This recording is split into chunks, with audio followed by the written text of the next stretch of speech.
Hello everyone, welcome to Saundarya's corner. Last ब्लॉगमध्ये सांगितल्याप्रमाणे आम्ही रामेश्वरम कॅफेला गेलो होतो आणि नंतर तिथून आम्हाला जायचं होतं फिनिक्स मॉलमध्ये.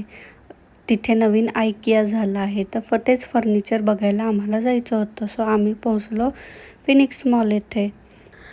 मॉल खरंच खूप जास्त मोठा आहे. सो मी तेच सर्च करत होती की एक्झॅक्ट शॉप कुठे आहे.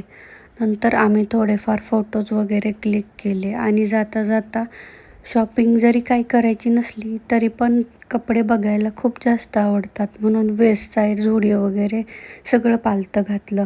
आणि आणि हा बघा माझा नवरा, क्रॉसवर्ड दिसलं की लगेच शिरतो. घरात नुसती पुस्तकांची रद्दी करून ठेवली आहे या माणसाने. मग काय, थोडेफार त्याने बुक्स वगैरे पाहिले. हे बुक त्याने सगळ्यांसाठी सजेस्ट केलं आहे. सो प्लीज नक्की एकदा हे बुक वाचा.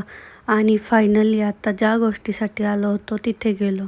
आयकियामध्ये आम्हाला थोडे फर्निचरच्या आयडियाज वगैरे घ्यायच्या होत्या. छान तिथे मस्त असे लॅम्प्स वगैरे पाहिले.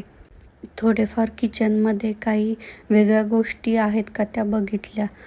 इथे बघा हा पांडा कसा डोकवून बघतोय. तिथे डेकोरेटिव्ह गोष्टी पण खरंच खूप छान होत्या.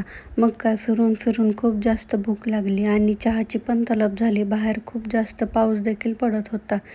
भेळ म्हणजे माझ्या नवऱ्याचं पहिलं प्रेम. त्याने मस्त अशी भेळ घेतली.